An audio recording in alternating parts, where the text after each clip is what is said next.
Another piece of consciousness of the pieces that we just discussed in this little series.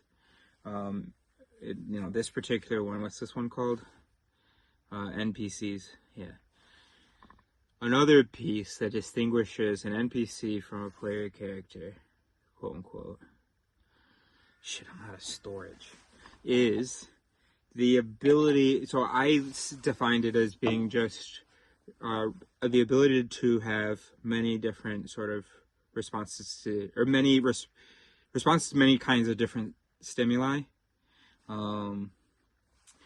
immediate stimuli, but also a piece of it is being able to balance that with having an interior life that contributes to the situation without having been prompted by immediate stimuli. That's also part of our sense of the definition of consciousness, isn't it?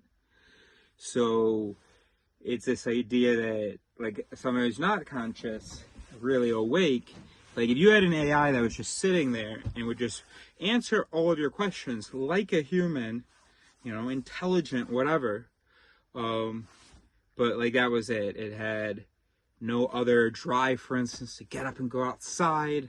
If it didn't seem to be thinking about the conversation, so it didn't then produce an output at a later point from the earlier stimuli, if it was only responsive just to what's happening, like Siri is, she won't even add to a note for me.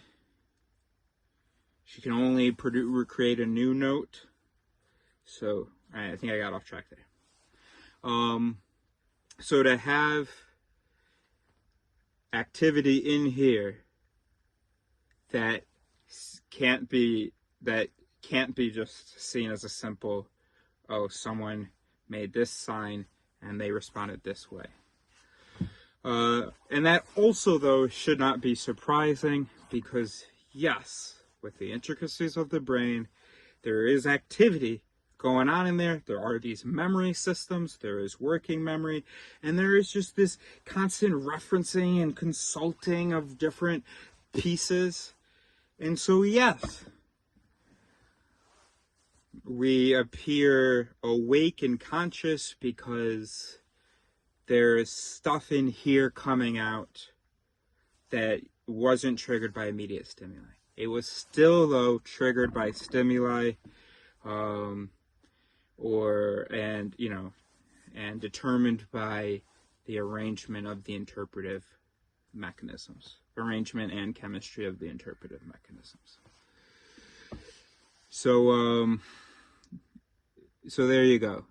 Define consciousness. If we try to articulate our sense of consciousness, it's engagement, nuanced engagement to the nuanced environment, and output that can't be attributed. And so you have to balance them, right? Because somebody who's just rambling, blah, blah, blah, blah, and not at all responding to the external environment, well, maybe I don't have to act. Maybe that's just me. That's not a conscious person. But then someone who is only responding to what's happening right now doesn't seem to have the internal life that we would attribute to a player character.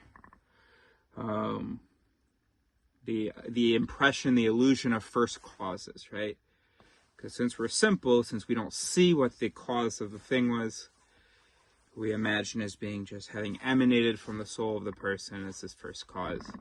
But no, of course, it could be traced back. It's just really complicated. It's just not one thing. It's all these networks, blah, blah, blah, and this thing was heard, which had affected that, so we can trace that back, and then there was this, blah, blah, blah. Okay.